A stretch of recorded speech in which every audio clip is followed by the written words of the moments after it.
Hey, what's up YouTube? In this video, we are deleting my city. I have placed a 16 by 16 by 16 block of TNT in the city center and we are going to detonate it.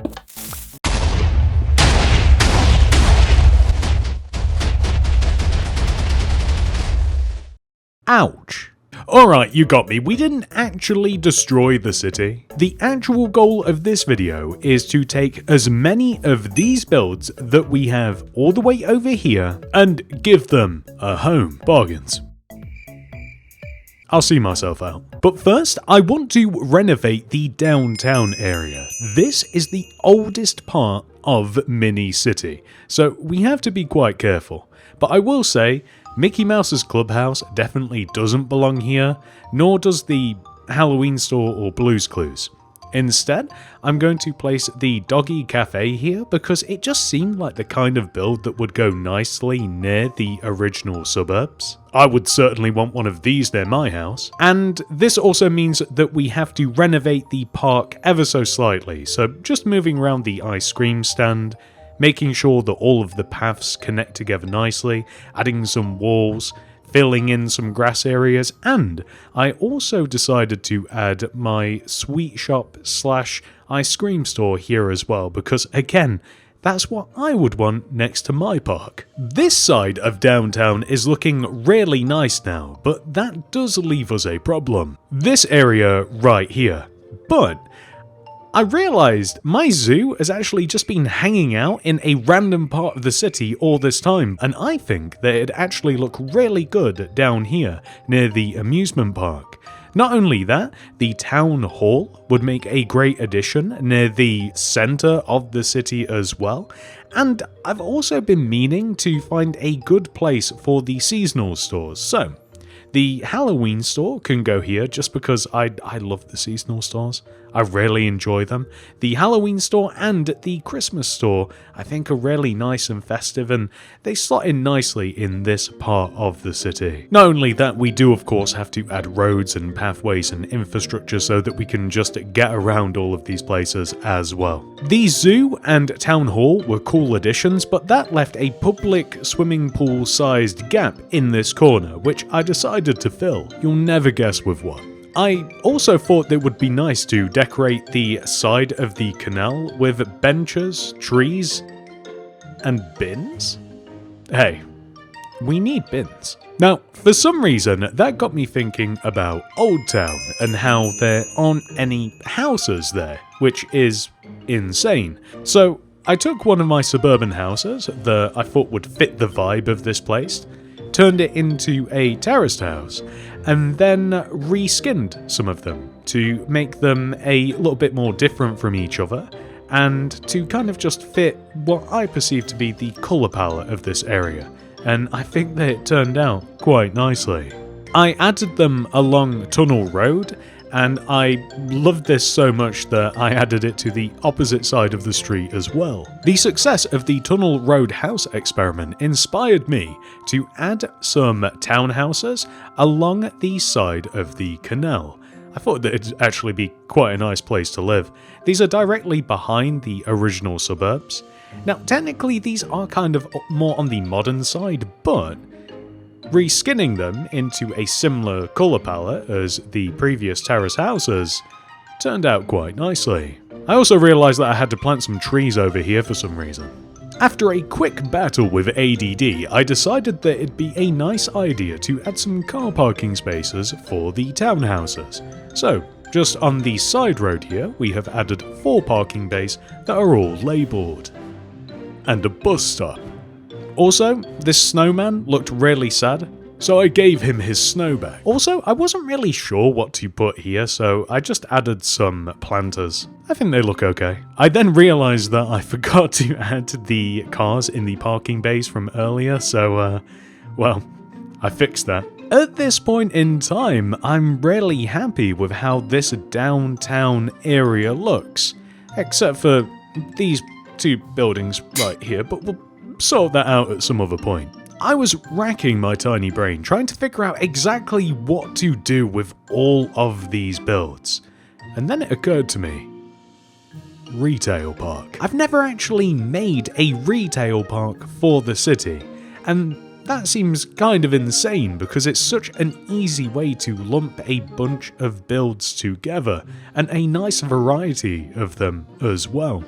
So on the outskirts of Oldtown, I am revamping this area that I revamped in the previous episode, and I'm adding Dollar Tree, Home Bargains, IKEA, Dollar General, Modern Burger King, Pizza Hut, Costa Coffee, and later on, the furniture store, into a retail park. The design is quite simple. I thought that with a central point of Pizza Hut and Costa Coffee, we can kind of have all of the other builds in an arc around these, and then just add some simple car parking and a road and pavement system connecting all of this together, and that's pretty much all there is to it. I also decided to relocate the Pokemon Center across the road.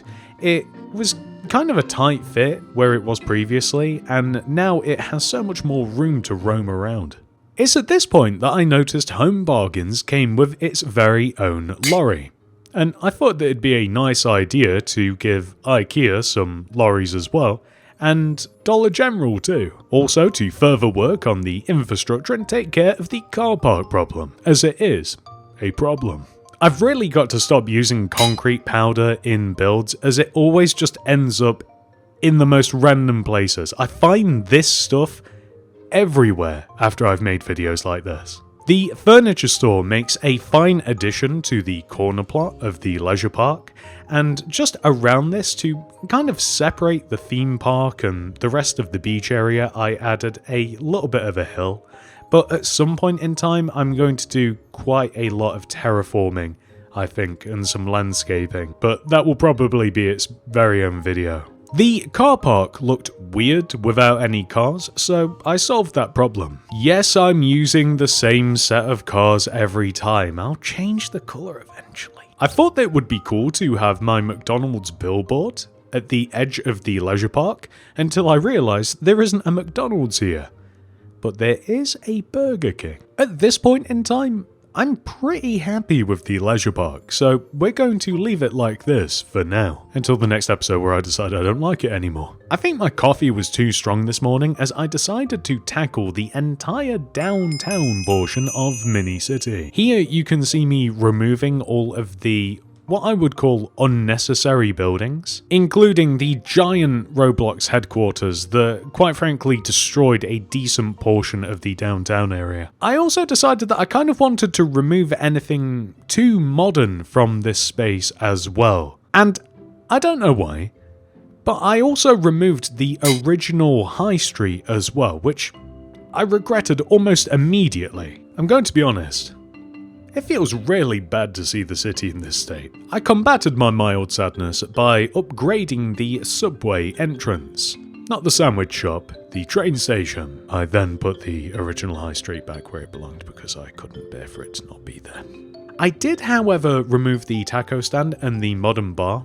I replaced the modern bar with a cat cafe because it kind of seems like a better fit. Although, I would actually like to make a non-modern bar and place this here. I think that that would work nicely. The taco stand, however, I think I might put back because it's not a bad fit for this part of the city. Also, in case you're wondering, here are all of the builds that I removed from this general area because they were either too modern or just didn't fit the vibe. I may or may not have also put Subway, the cinema, and Burger King back where they belonged. It's nostalgic for me, what can I say? I thought that would be a good idea to move the bus station closer to the centre of the city, so that's exactly what I did. I think it's about time that we repaired this area. It took a massive beating from the Roblox headquarters. We have to repair the modern art gallery, the train station car park, the suburbs attached to it, and all of the infrastructure surrounding it. It wasn't too difficult, to be quite honest, but what was difficult was figuring out how to make train tracks that look good. possibly my greatest challenge in this video. Somewhere in the near future, I'm going to make a tunnel here to further conceal these train tracks, as I don't want them to just plow straight through the new suburban suburbs. Plus, tunnels are kinda cool. I relocated not only the multi-story car park to the edge of the train station car park, but I also added a Starbucks as well, because these two builds seem to be a perfect fit here. Grab a coffee and watch some trains. I can't think of a better way to spend my Sunday. Oh, I also repaired this little suburbs as well. I didn't really change anything exactly. I just kind of restored it to its previous condition. In amongst making this video, I made and recorded a brand new modern house tutorial, and at the end of the video, I actually placed it here at the edge of the new modern suburbs. This did mean that I had to relocate the modern hotel, but I wasn't really happy with it being here anyway. And you know what, whilst we're at it, there's actually a similar story here as well.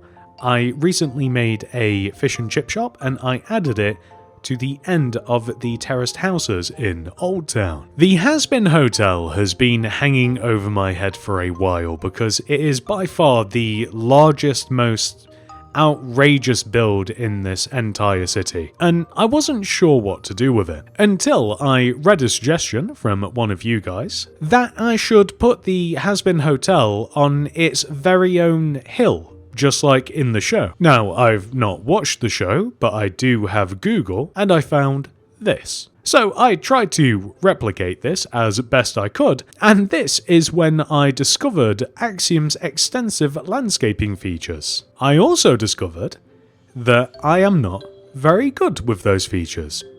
Yet. But here's the thing, life is all about learning. After I was reasonably happy with the shape of the slope, I added some further details from the show, such as the rather large pentagram that is in the upper middle area, and this path that kind of just loops around the whole slope. Not only that, I added some trees and the fence slash entrance area, if you can call it a fence. Now, this thing's very cool and all, but I didn't exactly know where to put it. I still don't. So I opted to kind of combine it with the laboratory area. Now, this may not necessarily be permanent, but I just don't know where else to put this. So I added a road leading all the way up to the hill. I added a little bit of a mountainous area to just kind of like blend this area together. Filled in any sort of gaps that there may have been, added some trees about the place, and I also added a little bit of grass as well because I thought that this area was looking a bit too stony for my liking. And I will say that this looks very cool. Insane, but cool.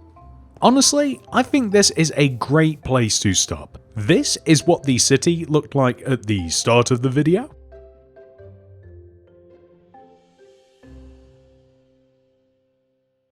And here is what the city looks like now.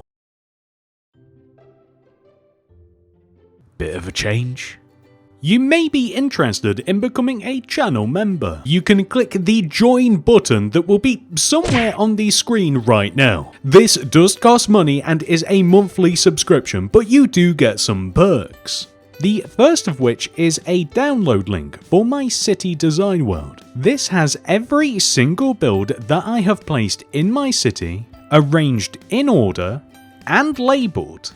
This perk also comes with schematics for the mods Lightmatica and World Edit, so you can easily reference and copy and paste these builds into your worlds in any way that you'd like. However, if you're not interested in any of that building business, the highest tier allows you to download the most current version of Mini-City. There are also some minor perks, including loyalty badges displayed next to your name whenever you comment something down below on my videos. Depending on how long you have been a channel member, you gain a more prestigious helmet, with the highly coveted gold builder's hat being the most valuable. And that's it. Thank you so much for watching. I hope to see you in the next one.